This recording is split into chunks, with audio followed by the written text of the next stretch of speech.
বাচ্চার মতো কাঁদছে, বাচ্চার মতো মসজিদের ভিতর থেকে আওয়াজ আসছে। আল্লাহর নবী সাল্লাল্লাহু আলাইহি সাল্লাম বললেন, ও আমার সাহাবীরা, কে তোমরা এমন আছো গো, তোমরা কে কাঁদছো? আমি নবী তোমাদের কান্না সহ্য করতে পারি না, কে তোমরা আছো তোমাদের কান্নার আওয়াজ আছে? সাহাবায়ে কেরাম এক অপরকে দেখে, নবীজি আমাদের মধ্যে তো কেউ কান্দে না, কেউ কান্দে না, মসজিদের ভিতরে কোন রকমের আমরা আওয়াজ পাই না।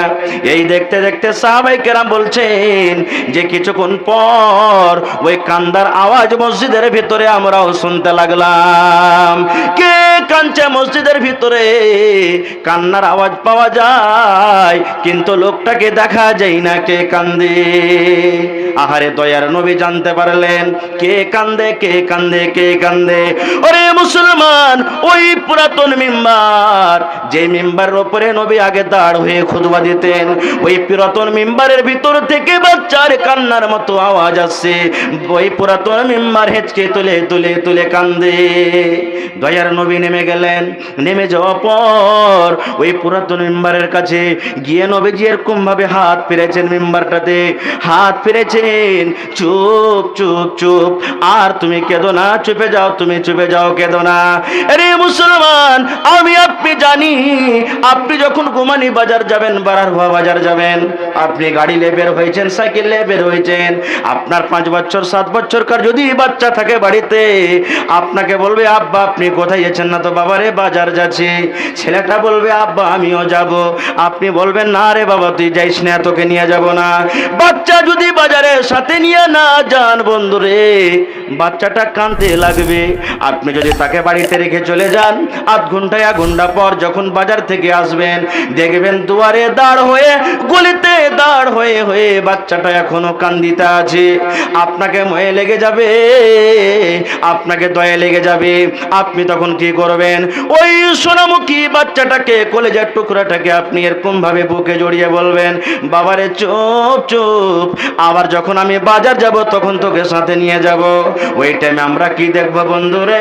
যত বাচ্চাকে আপনি চুপতে বলবেন, অন্তর ফেটে ফেটে বাচ্চাটা আরো হেঁচকি তুলে তুলে কাঁদবে। কান্দে না, কান্দে না? ঠিক নবীজি ওই পুরাতন মিম্বারকে বলছেন, মিম্বার রে চুপ চুপ, কেন তুই কাঁদছিস? কি তোর হয়েছে? কি তোর দুঃখ হয়েছে? কি তকলিফ হয়েছে? কেন তুই কান্দিস?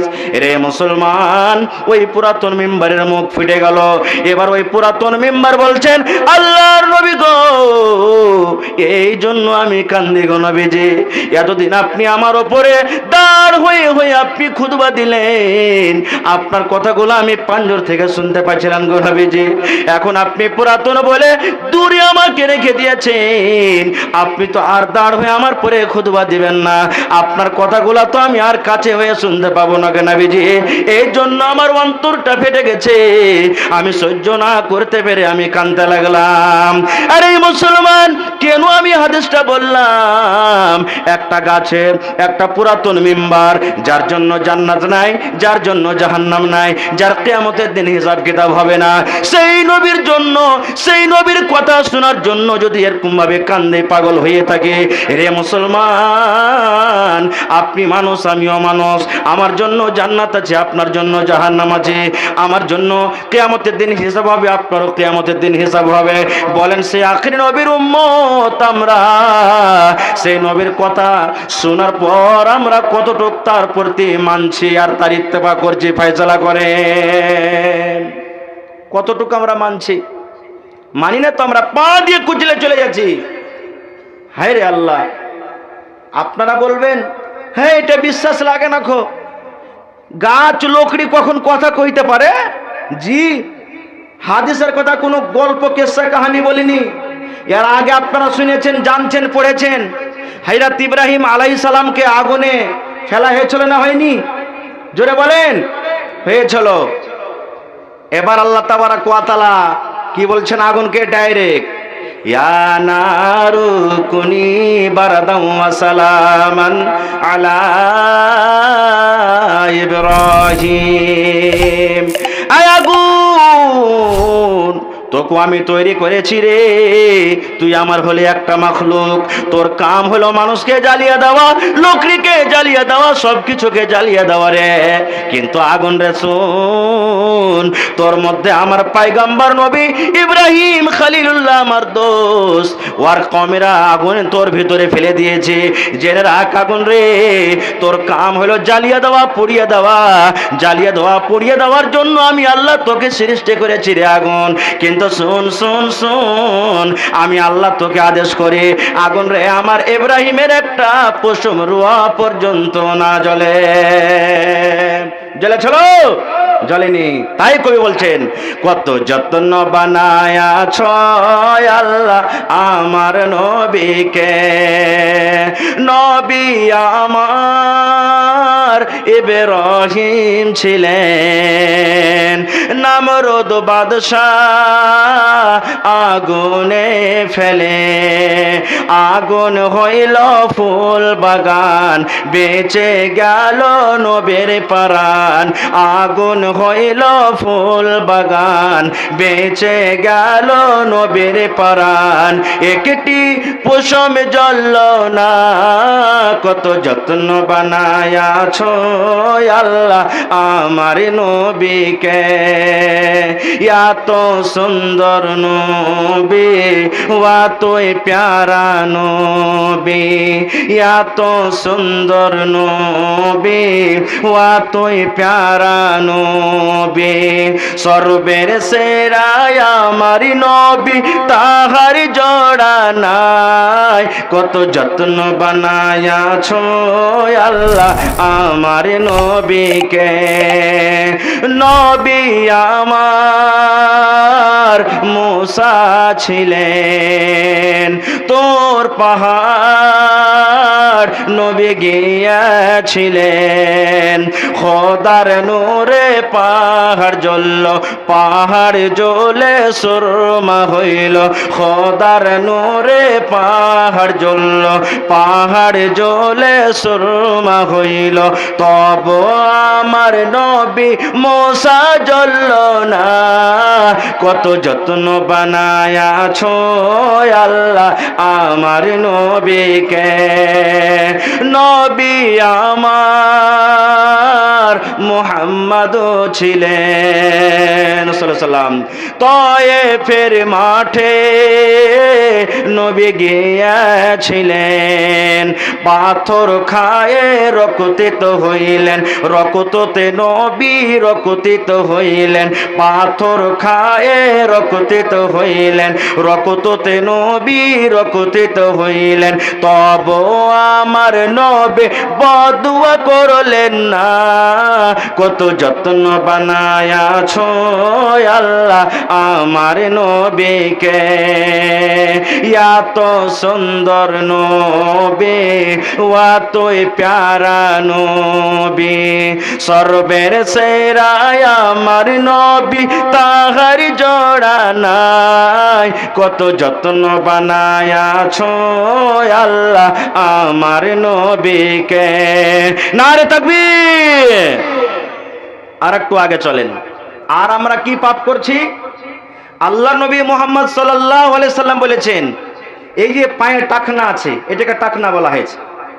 এই টাকনা থেকে নিচে যারা প্যান্ট লুঙ্গি পায়জামা পরবে, পুরুষেরা, মহিলারা নয়, মহিলারাকে টাকনা ঢেকে চলতে হবে, টাকনা ঢেকে থাকতে হবে। রাসূল বলেছেন, কোন পুরুষ যদি এই টাকনা নিচে কাপড় পরে, তাহলে নবীজি বলেছেন ওই জায়গাটা জাহান্নামে পড়বে, ওই জায়গাটা জাহান্নামে যাবে, ওই জায়গাটা জাহান্নামে জ্বলবে। এবার আপনি দেখেন, 100টার মধ্যে 95টাই মানুষ প্যান্ট পরে, সুবহানাল্লাহ। জুতা চাপ্পাল পায়ে থাকে, তার চাইতে 5 আঙ্গুল 7 আঙ্গুল জুতার তলে প্যান্ট, ফুল প্যান্টটা থাকে। থাকে কি থাকে না? জোরে বলেন হ্যাঁ না থাকে? থাকে। রাসূল বলেছেন, বেটা ছেলা হোক কিংবা বেটি ছেলা হোক, তুমি এমন ভাবে ঢিলো ঢালা কাপড় পরো যেন তোমার উঠতে বসতে চলতে ফিরতে পেশাবে পায়খানাতে যেন কষ্ট না হয়। কিন্তু আমার এই যুবক ভাইয়েরা এমন ভাবে প্যান্ট পরবে, সুবহানাল্লাহ, বসতে পারবে না, তখন দাঁড় হয়ে পেশাব করবে, পারে না? সুবহানাল্লাহ, দাঁড় হয়ে পেশাব করবে। হায় রে আল্লাহ, এ ভাই মুসলমান, আর আমরা বলছি শেষ নবীর উম্মত, শেষ নবীর উম্মত আমরা। দাঁড় হয়ে পেশাব করে কুকুরে, মানুষে করে না। কেন আপনি এমন পোশাক পরলেন? নবীর অনুসরণ করলেন না, নবী যেভাবে পোশাক পরতে বলেছেন সেইভাবে পোশাক পরলেন না, যার কারণে এখানে শরীয়তকে মার্ডার করে দিলেন। রাসূল কি বলেছেন? কত ভাই দেখবেন লুঙ্গি পরবে, রাস্তা দিয়ে হাঁটবে, ওরে সুবহানাল্লাহ, যেমন মায়েরা খালারা বাড়িতে ঝাড়ু দেয় ওরকম ভাবে গোটা রাস্তাকে, রোড কেউ ঝাড়ু দিতে দিতে যাবে, ঝাড়ু দিতে দিতে যাবে। তো নবী কি বলেছেন? এই টাকনা থেকে নিচে লুঙ্গি পায়জামা থাকলে ওই জায়গাটা কোথায় জ্বলবে ভাই? জোরে বলেন, জাহান্নামে জ্বলবে। এবার আপনারা বলবেন, হাজি মাওলানা, গোটা বডিটা তো জাহান্নামে গেল না, একটুখানি জাহান্নামে গেল, জায়গা গেল তো গেল। তাহলে শুনেন ভাই, একটুখানি যদি জাহান্নামে পা যায় তাহলে কেমন মজা লাগবে। আর একটা হাদিসের কথা শুনেন, আপনারা জানছেন, শুনেছেন, নবী যখন মায়ের পেটে ছিলেন, বাপ দুনিয়া থেকে চলে গেছেন, নবীজি বাপকে দেখেননি। নবীজির বয়স যখন 6 বছরকার, মা দুনিয়া থেকে চলে গেছেন, মার মোহাব্বত, আদর, ভালোবাসা নবী পাইনি। নবীজির বয়স যখন 8 বছরকার, দাদু দুনিয়া থেকে চলে গেছেন। এবার দাদুর মৃত্যুর পর নবীজির দেখা শোনা, তেল, কাজল, সাবুন, খানা পিনা, কাপড় লাতা যা কিছু লাগে কে দিয়েছেন? চাচা আবু তালেব। কে দিয়েছেন? চাচা আবু তালেব।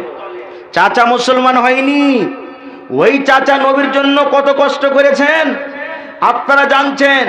আজ থেকে কিছুদিন আগে ভারত সরকার এই এনআরসি লাগু করব, সিএ লাগু করব, মুসলমানেরাকে দেশ থেকে হাঁকিয়ে দিব, এরকম ভাবে কত মুসলমানেরা রোড শো করেছিল, কত এরকম ভাবে কত ধারণা করেছিল। করেছেন কি করেননি? যারা ডকুমেন্টস দেখাতে না পারবে, পেপার দেখাতে না পারবে, ওকে কোন জেলে কোন ক্যাম্পে রাখা হবে বলেন তো? ডিটেনশন ক্যাম্পে রাখা হবে। আমার ওলামায়ে কেরাম, উস্তাদে মুহতারাম বসে আছেন, জিজ্ঞাসা করেন, এই মুসলমান, ডিটেনশন ক্যাম্প শুধু এই যুগে ছিল না, আল্লাহ রাসূলের যুগে ছিল। বলবেন কেমন করে? জি, আপনারা জানেন, নবী যখন লোকের মাঝে পাইগাম নিয়ে গেলেন, এই মক্কার লোকেরা আমার কথা মানো, আমি আল্লাহর নবী, আল্লাহর রসুল, আল্লাহ আমাকে রসুল করে দুনিয়াতে পাঠালছেন, তোমরা এই করিও না, ওই করিও না, এই করো, এরকম কাজ করো। রাসূল যখন পাইগাম দিতে লাগলেন, সুবহানাল্লাহ, এই মাঝে ভালো মন্দ মেলায় কিছু হলো, হওয়ার পর সব মক্কার বড় বড় নেতারা, মক্কার বড় বড় কাফিরেরা আবু তালেবের কাছে এলেন।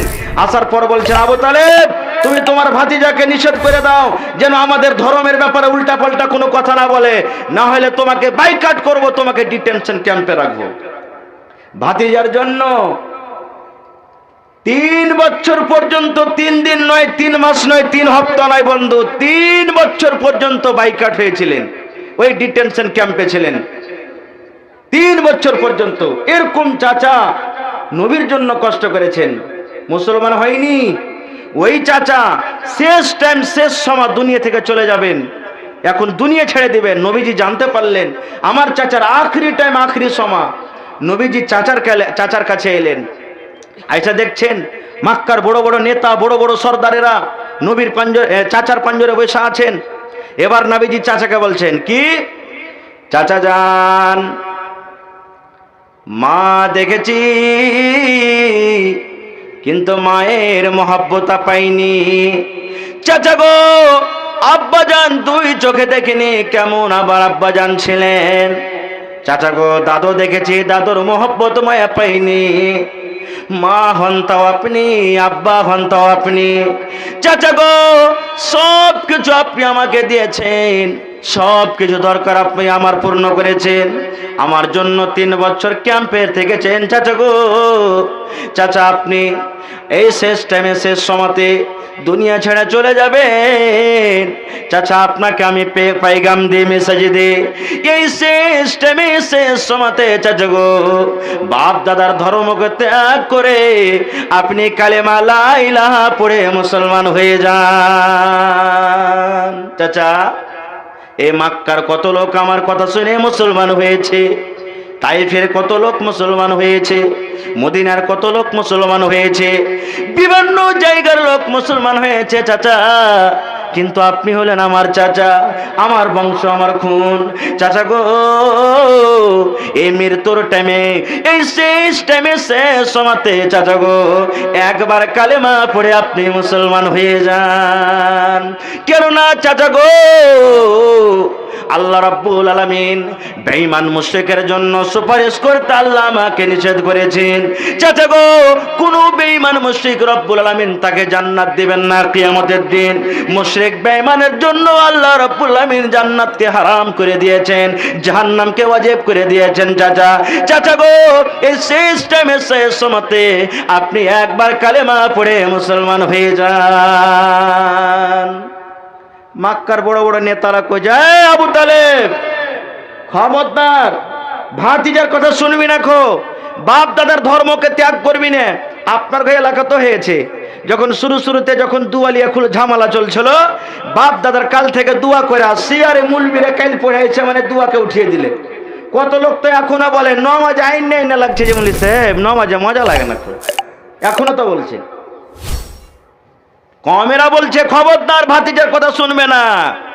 বন্ধুরে আমার, নবীজি আবার বললেন চাচা গো আয় চাচা যান, আপনি আমার জন্য কত কষ্ট করেছেন চাচা। চাচা গো একবার আপনি কালেমা পড়ে মুসলমান হয়ে যান। যদি আপনি কালেমা পড়ে মুসলমান হয়ে যান, কিয়ামতের দিন রব্বুল আলামিনের দরবারে, আল্লাহর দরবারে আমি আপনার জন্য সুপারিশ করব। চাচা গো আল্লাহ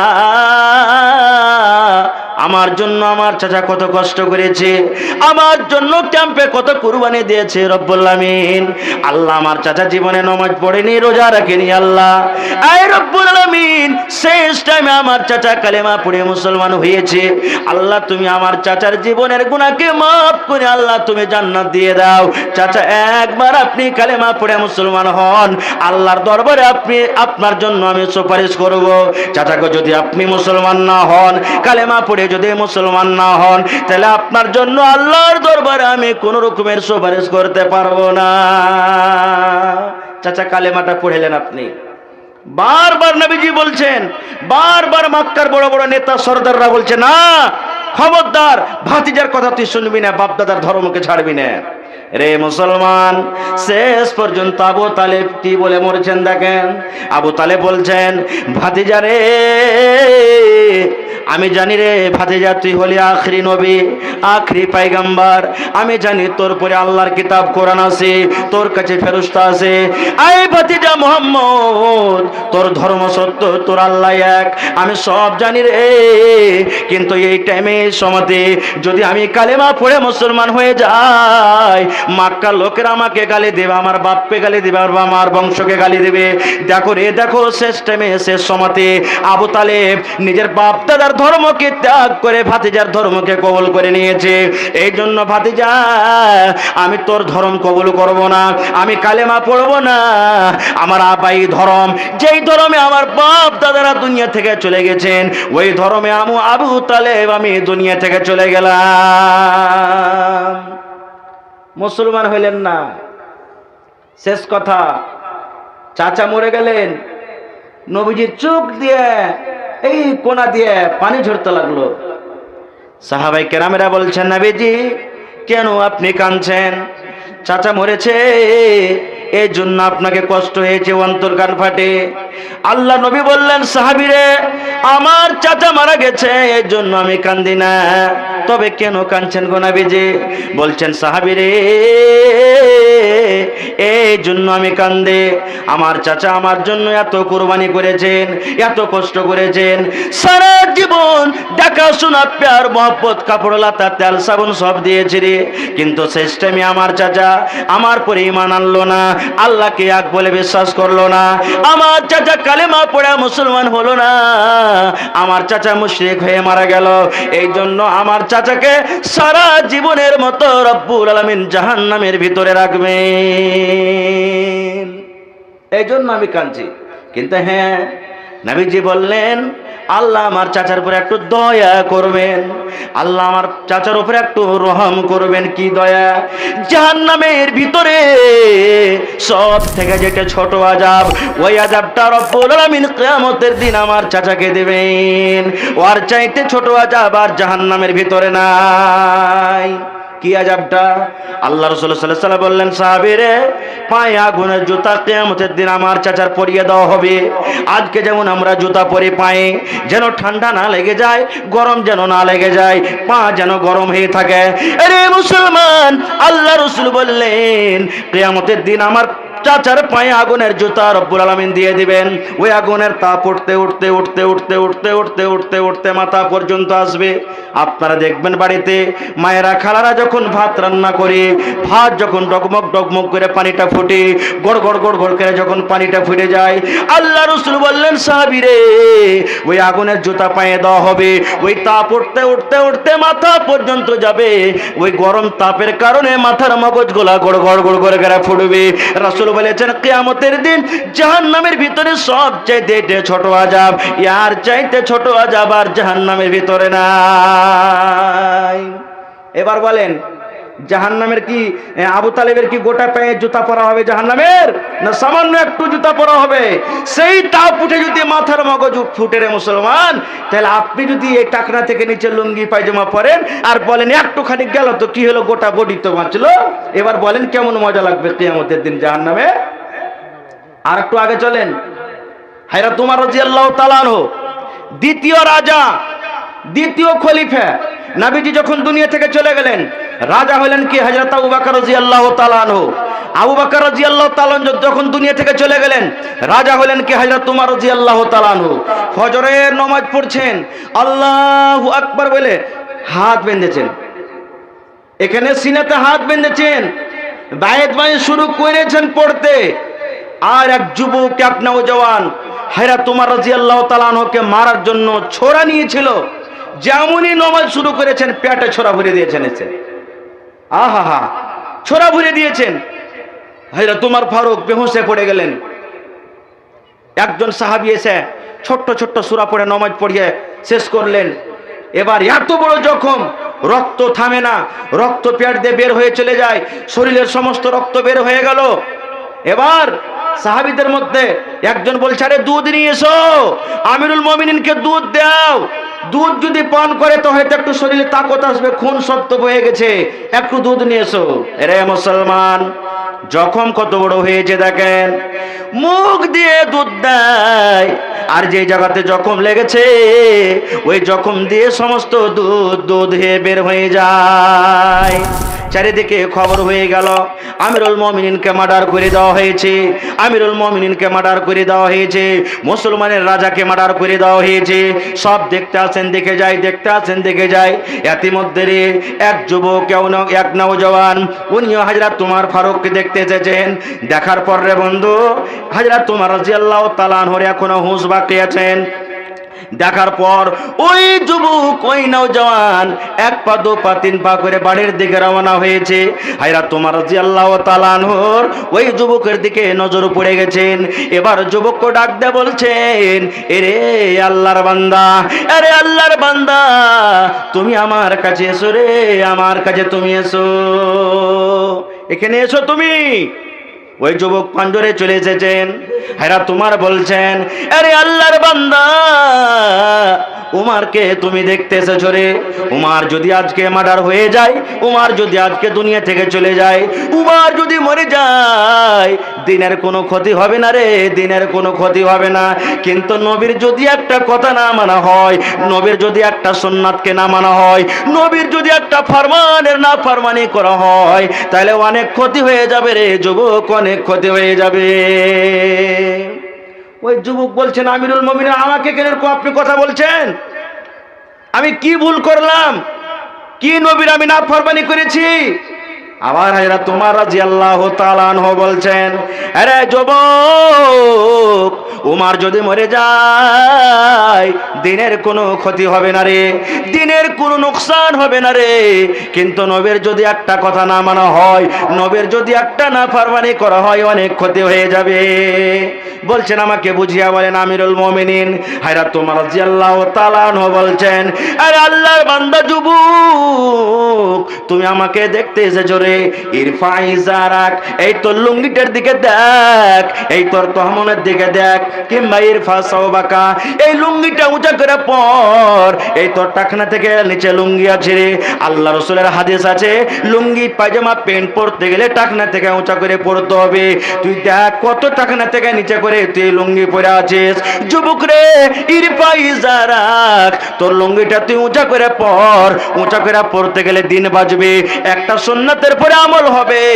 আর যদি তুই আমাকে দেখতে এসেছিস আরে টাকনা থেকে নিচে লুঙ্গি পরিস, এই লুঙ্গিটা উঁচা করে না পরিস রে যুবক, তাহলে কিন্তু একটা সুন্নাতকে তোর নাফরমানি করা হবে। আজকে আমরা কতটুকু মানছি ভাই? কতটুকু নবীর সুন্নাত মানছি আমরা? যখন ছেলে মেয়ের বিবাহ দিচ্ছি, বিবাহ হয়েছে, বিবাহের টাইমে বিবাহের সময়তে আল্লাহুস সামাদ, ছেলের ঘে বিবাহ দিয়ে দিচ্ছি, যুবক ভাইয়েরাও বিবাহ করে নিয়েছে। কিন্তু ওই ভাই, ওই নানা, ওই দাদা কে যদি বলি, এ দাদা, এই নানা, এই যুবক, তুমি তো বিবাহ করবে, তো বিবির কাছে যে তুমি যাবে, তো বিবির কাছে যাওয়ার সময়তে যে দোয়াটা পড়বে তুমি জানো? জানে না, বলতে পারবে না। খুব রাসূল কি বলেছেন, রে আমার উম্মত, যখন তুই বিবাহ করবে, বিবাহর টাইমে, বিবাহর পর যখন তোর নতুন বউর কাছে তুই যাবি রে, এই দোয়া তোমাকে পড়িতে হবে। বিসমিল্লাহি আল্লাহুম্মা জান্নিবিনা শাইতান ওয়া জান্নিবিশ শাইতানা মা রাযাকতানা। এই দোয়াটা পড়িতে হবে। যদি আপনি বলেন মাওলানা দোয়া না পড়লাম তো কি হলো?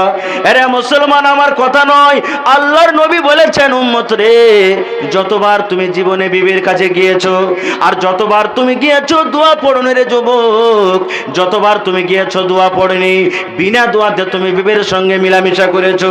আল্লাহ রাসূল বলেছেন, যতবার তুমি বিবির কাছে গিয়েছো বিনা দোয়াতে, অতবার তোমার সাথে সাথে শয়তান তোমার বিবির কাছে গিয়েছে।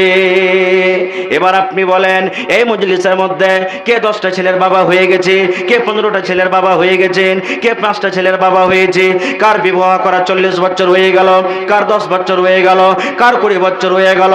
কত যুবক ভাই এমন আছে ও দোয়া জীবনে জানে না, একদিনও দোয়া পড়েনি রে মুসলমান। বলেন এই 20 বছর 15 বছর জীবনে কতবার বিবির কাছে গিয়েছেন, একদিনও আপনি দোয়া পড়েননি? বলেন যতবার গিয়েছেন দোয়া পড়েননি, অতবার শয়তান আপনার সাথে সাথে বিবির কাছে গিয়েছে। একটু যদি আপনার স্ত্রীর পর দিকে কেউ যদি অন্য বেটা ছেলে দেখে, 5 জন লোক কেলে বিচার পঞ্চায়েতি করে দিবেন, আপনি বসিয়ে দিবেন। আর শয়তানকে তো দেখতে পাওয়া যায় না কতখানি আপনার নোকসান করেছে, কতবার গিয়েছে সাথে সাথে, একে তো আপনি দেখতে পাননি, শরীয়ত মার্ডার করে দিয়েছেন। কই নবীর আমরা উম্মত, নবীর কথা আমরা মানলাম। যত লোক এখানে বসে আছেন, শরীয়তের কথা বলছি ভাই। মানুষ যখন বিবির কাছে যায়, বিবির কাছে যাওয়ার পর স্বামী স্ত্রী যখন মিলামিশা হলো, তোমার শরীরটা পাক থাকলো না নাপাক হলো? বলেন তো, জোরে বলে। শরীরটা পাক থাকলো না নাপাক হলো? নাপাক হলো। গোসলটা ফরজ হয়ে গেল, গোসল করতে হবে তাকে। গোসল না করতে গেলে নামাজ হবে না। এবার বলেন তো কয়টা লোক গোসল করতে জানি? কয়টা লোক গোসল করতে জানি আমরা? কোনোদিন কোনো মাওলানাকে জিজ্ঞাসা করেছি, মাওলানা জি স্বামী স্ত্রীর মিলনের পর যখন গোসল করব তো গোসলটা কিভাবে করতে হবে? রাসূল বল, আল্লাহ বলছেন রাসূল যেভাবে তোমাকে যে কাজের আদেশ করছে সেটা নাও, যে কাজ থেকে নিষেধ করেছে তুমি রুকে যাও। আমরা কি কোনোদিন জিজ্ঞাসা করেছি কোনো মাওলানাকে, মাওলানা রাসূল কিভাবে গোসল করতে বলেছেন, ফরজ গোসল কিভাবে করতে হয়, ফরজ গোসলের নিয়ম তারিখা কি একটু শিখিয়ে দেন? কোনোদিন আমরা বলেছি? জি না, আমরা বলবো না। আমরা কি বলবো? মা কই লাগালছি দাদু, মা কই লাগালছি, মা কই যে লাগে ভ্যান ভ্যান করছে, হে মা কই তাগড়া মোটা হয় না, কেমন কি করব এটা জিজ্ঞাসা করব। বাগুন লাগালছি, পোকা লেগে গেছে দাদু, কোন ইঞ্জেকশন করব, কোন ওষুধ করব, কোন স্প্রে করব যে বাগুনটা ভালো হবে, বড় বড় বাগুন ধরবে, এটা আমরা জিজ্ঞাসা করব।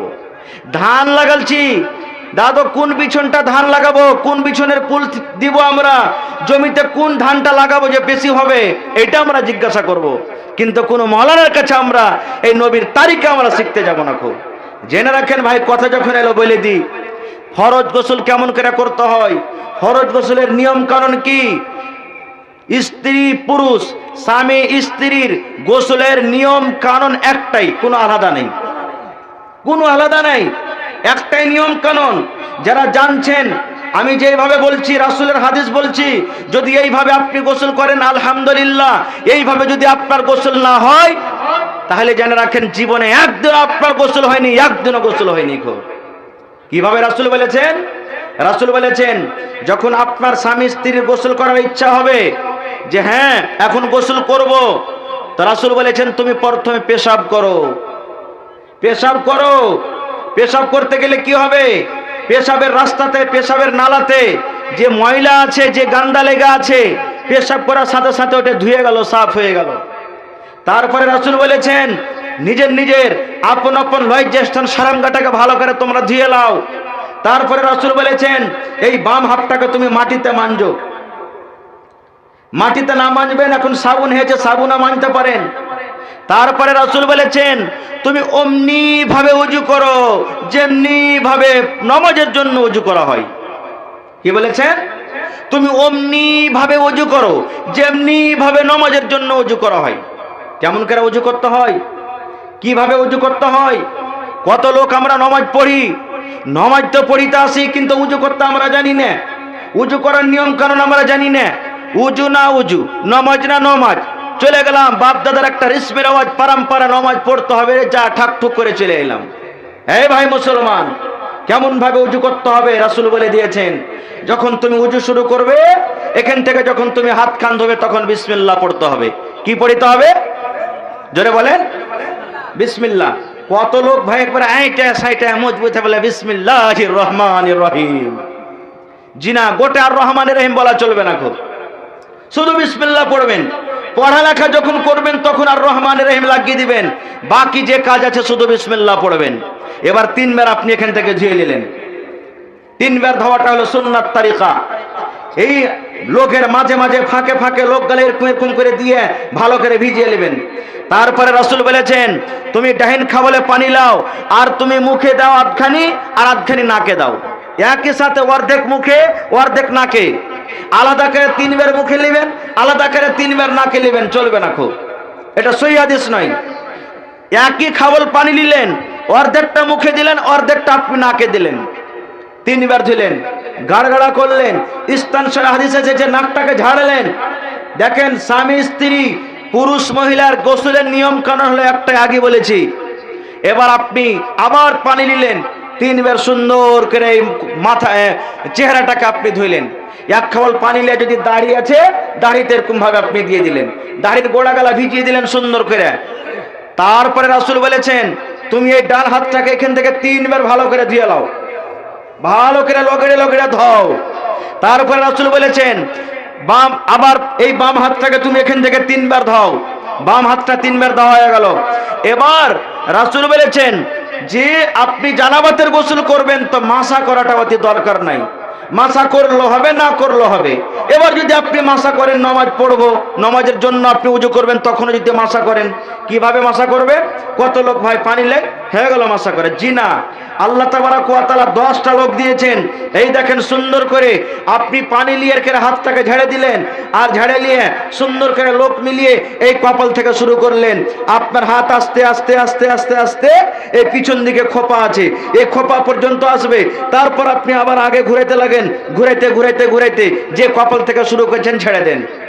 এই দুটা লোক নিয়ে এই দেখেন সুন্দর করে আপনি এরকম ভাবে হাত ঘুরিয়ে দিলেন, এই পুরা লোক দিয়ে বাহির থেকে আপনি ঘুরিয়ে দিলেন। পা কিন্তু ধুতে হবে না এখনো। রাসূল বলেছেন কি করতে হবে? তারপরে 3 খাবল পানি নিয়ে রাসূল বলেছেন তুমি মাথাতে দাও, মাথাতে দাও 3 খাবল পানি নিয়ে। চুলের আগাল ভিজুক বা না ভিজুক, কিন্তু চুলের গোড়া একটাও যেন শুকা না থাকা চাই। 3 খাবল পানি নিয়ে সুন্দর করে ভালো করে আপনি চুলের গোড়াকে ভিজিয়ে দিলেন। তারপরে রাসূল বলেছেন তুমি ডাহিন দিকে পানি বহাও, তারপরে বাম দিকে পানি বহাও, তারপরে গোটা শরীরে পানি বহাও। এবার গোসল করা যখন কমপ্লিট হয়ে গেল আপনার, তখন নবী বলেছেন যেই জায়গাতে তুমি দাঁড় হয়ে গোসল করেছো ওখান থেকে তুমি একটু সরে যাও, ওখান থেকে তুমি একটু হেঁটে যাও, ওখান থেকে তুমি একটু হেঁটে যাও, একটু ডান দিকে বাম দিকে তুমি হেঁটে যাও। তারপরে রাসূল বলেছেন তুমি ডান পা দাও, তারপরে বাম পা দাও। এইভাবে যদি আপনি গোসল করেন আপনার গোসল হইল। আর এইভাবে যদি আপনি গোসল না করে থাকেন মুসলমান, সারা জীবন করতে গেলেও আপনার গোসল হয়নি। কোনদিন শিখেছি আমরা? আর আপনি বলছি আমরা নবীর উম্মত, নবীর উম্মত আমরা। হ্যাঁ রে মুসলমান, আমার টাইম শেষ হয়ে আসছে, মাত্র আর 5 মিনিট সময় আছে। আর একটা হাদিস শুনেন, আল্লাহ রাসূল বলেছেন কি ইন্নাল্লাহা হারামা আলাইকুমুল খামরা ওয়াল মাইসিরা ওয়াল কুবাতা ওয়া ক্বালা কুল্লু মুসকিরিন হারাম। আল্লাহ রাসূল বলেছেন ইন্নাল্লাহা হারামা আলাইকুমুল খামরা, রব্বুল আলামিন মদ পান করাকে আল্লাহ হারাম করে দিয়েছেন। ওয়াল মাইসিরা, আল্লাহ জুয়া খেলাটাকে রব্বুল আলামিন হারাম করে দিয়েছেন। ওয়াল কুবাতা, আল্লাহ রব্বুল আলামিন ঢোলের বাজনাকে, ঢোলের আওয়াজকে, গানের বাজনাকে রব্বুল আলামিন হারাম করে দিয়েছেন। এবং নবী বলেছেন ওয়া কুল্লু মুসকিরিন হারাম, যত রকম নেশা রয়েছে সব হারাম। প্রথম কথা খামর, মদ পান করাকে আল্লাহ রাব্বুল আলামিন হারাম করে দিয়েছেন। আজকে আমরা শেষ নবীর উম্মত, কত মুসলমান আছে মদ পান করে বেড়ায়? মদ পান করে না মুসলমান?